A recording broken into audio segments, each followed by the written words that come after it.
Welcome to Dead Bums Club. Am I the asshole? With Georgie Bowden and Monique Jadosh. right. This one is called "Am I the asshole for breaking up with my boyfriend because he says that's just how I am when I'm asking for more effort?" So, I, Hmm. 28, have been with my boyfriend, 31, for just over a year. For context, he's genuinely a kind person. He's never cheated, never lied, as far as I know. And he always says he loves me, but he puts in zero As far effort. as I know. I know. And he puts in zero effort.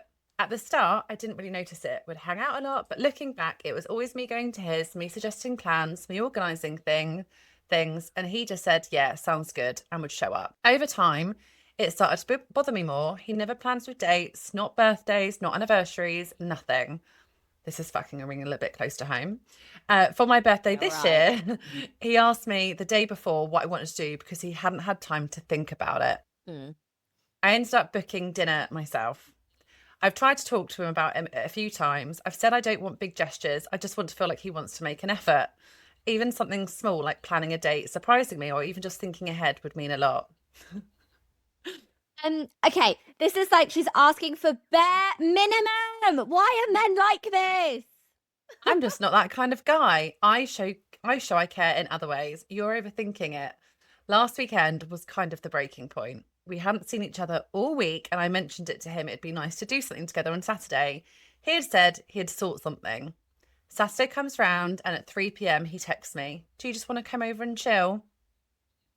Oh, fuck off. No, I don't. Treat me. Take me out. Let's go on a date. Why Let's me go dime is and have 6 to 9, fun. me motherfucker. Uh, Absolutely. So much to say. I said I was Oh. hoping we'd actually do something, and he replied, "I don't see the big deal. We're still spending time together." I think we know that his love language is time spent. Something in me just snapped. I told him I didn't feel valued and that I was tired of asking for the bare minimum. He got defensive and said I was making him feel like he's never enough and that I'm trying to change who he is. Oh my God, the amount of times men have said, I'm just not good enough for you. I'll never be good enough for you. You deserve so much better. No, mate, I'm just asking for bare minimum. And like, it's okay, but clearly they're not right for each other. Or they need to communicate better. Or we just need to wait until the end of the "Am I the Asshole" before we start chiming in. Hold your fucking nerve, sister. We ended up arguing, and I told him I think we want different things and maybe we should break up. Now he's texting me saying I've thrown away a good relationship over something so small and that most girls would be happy with someone who's loyal and doesn't cheat. Some of my friends agree with me, but a couple have said I might be expecting too much and that no one is perfect. I do love him. I do love him. We're laughing Mm. because this is a conversation we have had many a time. I do Many a love times him about me. and me. I do love him, and part of me feels guilty, like I've made a big deal out of nothing. But another part of me feels like if I stay, this is just my life forever. Am I the asshole? No, babe. No, babe. You are not the arsehole. You are not too much. You don't expect too much. You are simply communicating your needs. You feel loved and cared for and valued when you're going out and about. It doesn't even matter who's paying for the bill as long as you're talking about this. It doesn't matter about how expensive this date night would be. It's not about any of that. It's about the time together and the fact someone has put in that effort to do something special whilst thinking about you because they know you would like that and they are excited to experience that with you. But it's so, like going out with someone exposes so much about who they are as a person, and that is And who so you are important. as a person, more importantly. Absolutely. Yeah. It's like a prime opportunity for you to show your partner, your person, I'm a you know, I'm a kind person. I speak to people with respect. I interact. I'm social. I'm this, I'm that, and that. And for you to see it in them as well. And they're not just a little hermit in the corner, like not wanting to socialize or anything. Because for me, that wouldn't be right. That would be right for someone else. But for me, that would not be okay. And she's clearly like, I'm relating a lot to this gal. Well, so am I, but for different reasons. So, a while ago, we did the Wheel of Life at in the academy. So we do it like every 6 to 9 months because I think it's important to like regroup on where you're at in life. However, when we did it last time, one of my members messaged me saying that she had read a book called Fair Play or Fair Game, and that it really helped her kind of think about, because she's a single mom and she lives on her own with her kids, and it helped her to kind of think about how to divide what she needs with herself. And she recommended it, and I was like, oh, I'm going to read it because, you know, I like to talk about this kind of stuff. Anyway, when I tell you, Yeah. as you know, this nearly caused a fucking divorce for me. It was eye-opening because it talked about and obviously, like, it's slightly different to them because they don't have kids and they're really early in their relationship. But I think the whole process that he and she are going through currently would lead further. If they decided to stay together longer, she's going to experience this later on, and it's going to be hard when you've got kids, because everything's fucking hard when you've got kids and no one's got time for anybody. But I remember reading it, and it's a really fair book because she basically is just talking about how you should divide responsibilities in the house. And it isn't about physical load, it's about the unseen load, it's about the invisible load, it's about the mental load.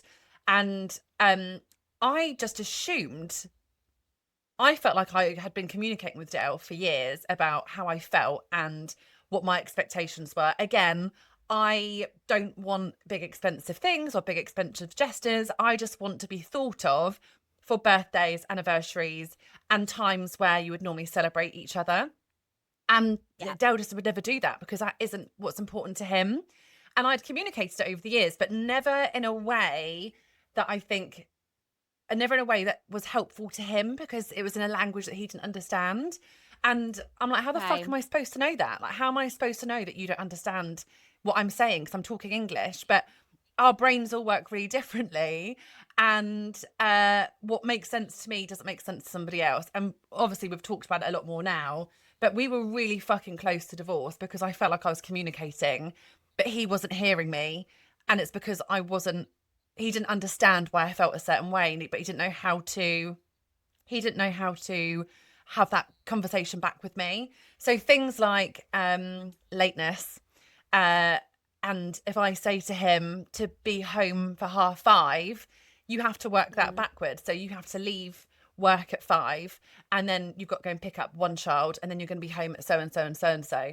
And every day he'll be like, well, I started an email and I'm not like you, I can't finish an email that quickly. And it's like, why does it matter? Why does it matter? And I'm like, it matters because that's the expectation. But it matters because it's how it makes me feel, because I've had to stop work, I've had to cook dinner. And then if they get home at 5:30, I'm then working it back from 7 at bedtime, because usually I'm working in the evening. And so everything has a knock-on effect. But he didn't understand that. He just thought I was being pedantic and trying to control every situation. And and we had this back and forth. And along with that, it was like, you don't make an effort for like birthdays or Christmases or anniversaries or gifts. Yeah. And again, it isn't about the money you've spent, but I'd never communicated it properly. And I told him about this book, and we've talked a lot about mental load. And in his mind, he was like, well, I pick up the kids from school, or I'm doing this, or I'm getting the shopping, or I always ask you how your day's been. I always ask you if you want me to get you anything from the shop. And I'm like, but you're asking me.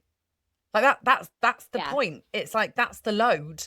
Like, I shouldn't have. I just do. Yeah. I need you to just do. Yeah. Yeah. But for men, it's really hard. And I've listened to quite a lot of podcasts, and we've had quite a lot of couples therapy between us in the last few months. And it was just like, okay, well, how do we make this work and communicate? And it was just the way that I was communicating it to him didn't make sense. And then I'd get frustrated that I'd have to re-communicate the same thing. And then I'd start building resentment, and then I'd explode at him because I'm like, I fucking told you the same thing 6 times. Whereas now, and we've been together for 15 years. Now we're finally at a place where, like, for my birthday, he made a huge effort. For Mother's Day, he made a huge effort. And again, it isn't about having all this expensive stuff. It's just about making me feel important for one day when I put everyone else first every other day. But it took a lot to get there. And again, it's like, we've had this conversation so many times. It's like, he is a good man. He is a loyal man. He is a great dad. He loves me. He tells me he loves me. He would never cheat on me. He doesn't beat me. He's not horrible to me. And I was like, all of these things mean that he's a good man. But there was the main part of it for me was how he made me feel internally. And that's what you can't put a price on that, and you can't put a timeline on that. And so that's what she Yeah. needs to look at. It's like, he might not be doing all those things and he might be a really good man, but if you're not prepared to put the work in, and if it is only a year in, maybe you need to cut your losses and find someone who is more suited to you. Or if everything else is right with him, then you need to sit down and communicate with him properly, because if you're not Yeah. communicating, you have nothing. Absolutely. All about communication. And if you are able to really have this awareness of your feelings, why you're feeling a certain way, and how to articulate that and make sense of it, you are in an amazing position, and you have the ability to communicate your needs. And then there's the sticking point of fear. Like, I'm communicating, what reaction am I going to get? Am I going to get the outcome that I want and I need? Am I going to have a different perspective that will then further me more compromise or more damage to the relationship?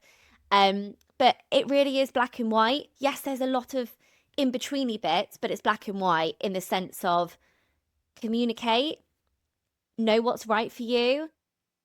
If this is right, stick with it, put the work in. Yeah. Have that patience, have that compassion, and really work together to find an outcome that works for you both. Or if you don't want to, like, if you don't want to, just leave. Let it go. There's no point. No. Like, why are you waiting to start living your most happy life? Yeah. Stop waiting. Just free yourself and live a happy life now. Yes, it's scary. Yes, shit can happen. Yes, you might lose fucking everything if you are financially tied, emotionally tied, whatever ties you have with this person. Ultimately, though, you feel like shit, so free yourself so you feel happy and peaceful. That's the only thing that's important. I think with these guys, like, they aren't emotionally, like, they are emotionally tied, but they're not living together. So, like, if there's a time to cut and run, it's now. But also, if you do think there's legs in this, put the fucking work in, put the effort in, like, really communicate your needs and be like, because you can't be upset with. I always thought that if I was communicating, then I was allowed to be upset with the outcome, and I would communicate, but not clear enough. And I, like, people can't know what they don't know. So he said, I'll plan something in. And although he didn't plan anything in, he still kept his time free, which is, for him, what might have been important. But if she wants to be clear, it's like, right, you're going to organise us to go out. I'll leave it with you, and I'm really looking forward to it. Then she has clearly communicated her needs. But until then, that's up for you can kind of read into that however you want to. I also think it's really important for yourself, but also in a relationship, to learn each other's love languages. And I remember my friend introduced us to this like 5 years ago. And I'd never really thought about it before, but mine and Dale's love languages are completely opposite, which means that when he does things, he isn't doing it understanding my love language. He's doing it because that's how he feels love. And I think unless you can, and like, you've got to do it with your friends as well, like any really close relationships, you should understand who you're dealing with. Because like, mine's acts of service. So if you want a blowjob, you better fucking empty the dishwasher without me asking, and I will suck you dry, bro. But but if obviously not, because I hate cum. But come on, you'll be gargling. Gargling? Is it gargling or Googling? No, Googling's Okay. an internet platform. Oh, yeah. Okay, hang on. Let's just redo that. No, I love that. We'll keep that in. You'll be gargling, gargling away on that cum. No, but if you are going to do something, so for him, it's time spent. So he sounds quite like this. He sounds quite like this guy, because for him, like, Dale would take a movie night at home with popcorn and just spending time together over anything else. And I'm like, but we do that every fucking day. So take me to a painting class. Let's go ride a fucking bike, empty the dishwasher. I don't know, do something without me asking. Oh my God. Like, maybe last month, he booked Freddie's next term of football without me asking him to. I nearly slipped off the fucking bed. Like, I was gonna say you must have been fucking walking around just dripping just like a fucking little wet. snail. Yeah. You were I love you it. were leaving a Yeah. trail. Follow me. I don't need affirmations. I don't need physical touch, although sometimes I do. But I just need, like, I'm 48% acts of service. So, like, 50% of my Okay. personality is, if you want to show me you love me, do shit for me without me asking. Yeah. And like you said, there's it's really important to understand your love language, and there are, is it 5? 5. So it is really important to understand what your own love language is, like you just said. So for anyone that doesn't know, you can literally go online and take a test. It's for free, and you just answer a series of questions. And if you've got a partner, do it together.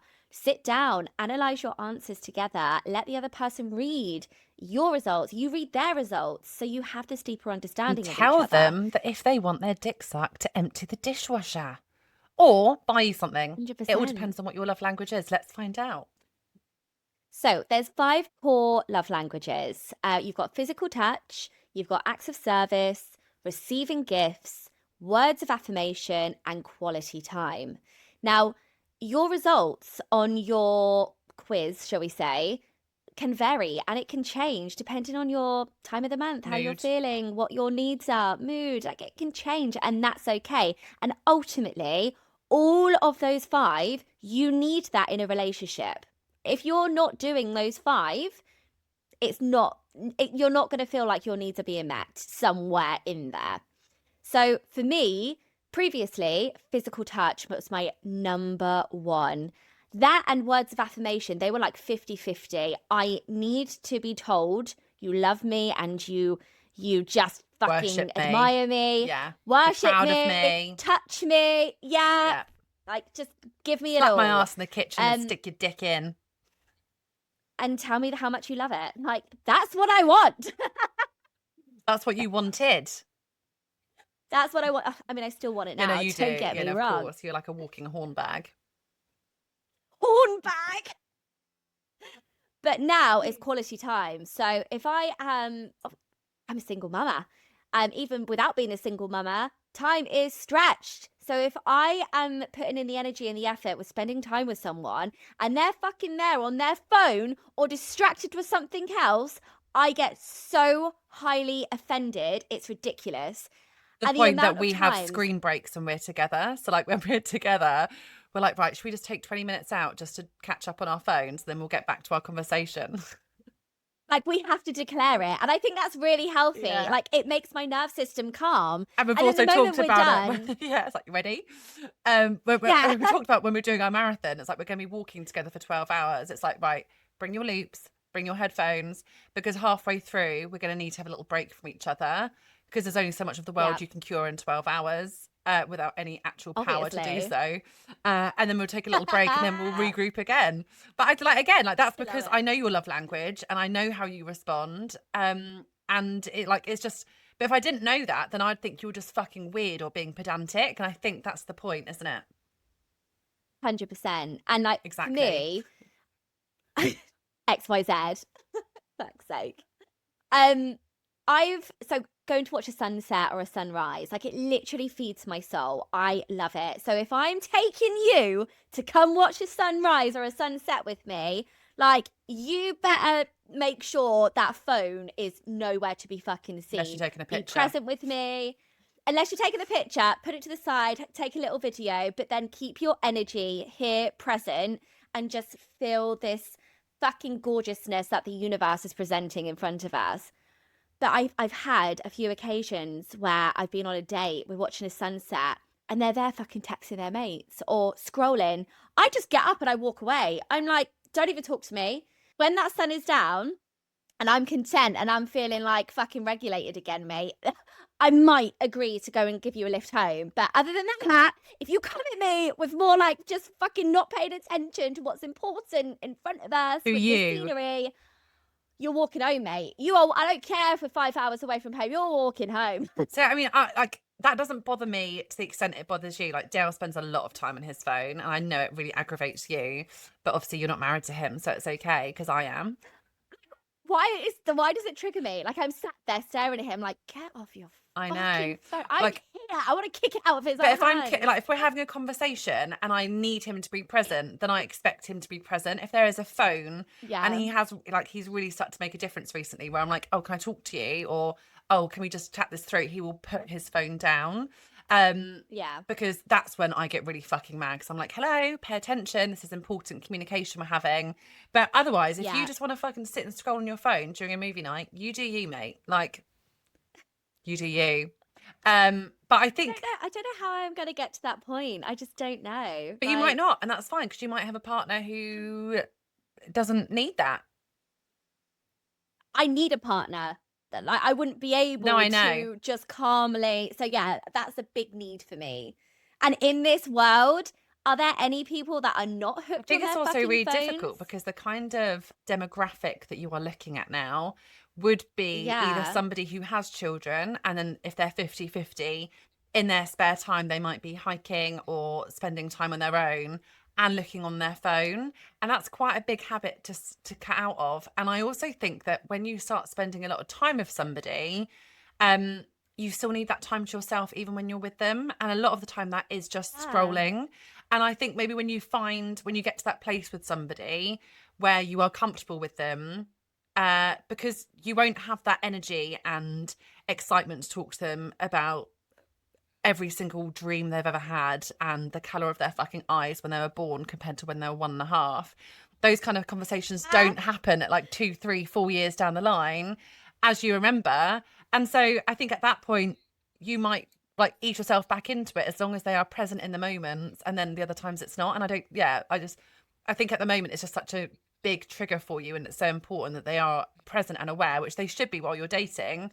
But then it will taper off. But back to the am I the arsehole? No. I was just about to say, let's circle back here. No, you are not the arsehole. But you need to decide whether you need to, as I've said all the time, you're not the arsehole, but you need to be comfortable with that decision. So if you are comfortable and you are 100% sure that this has not got any legs and you're prepared to walk away from it, then walk away with your head held high and just be like, it's not you, it's me. And you walk away. But if it's niggling and you're not sure and you think you might have spoken too soon, then you put the work in, then you stop fucking complaining and then you just get on with it, or you walk away. Yeah. Yeah. Absolutely. And don't use it against him.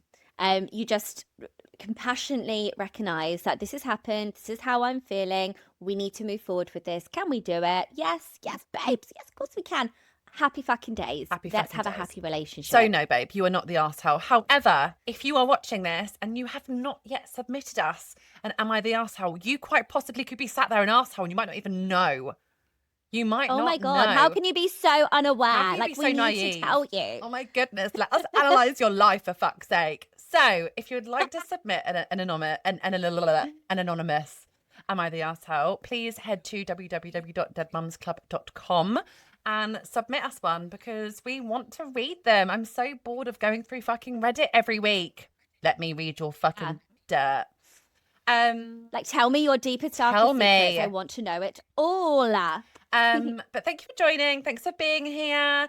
Whether you're on Spotify, Amazon, Apple, YouTube, like, subscribe, follow, love, comment.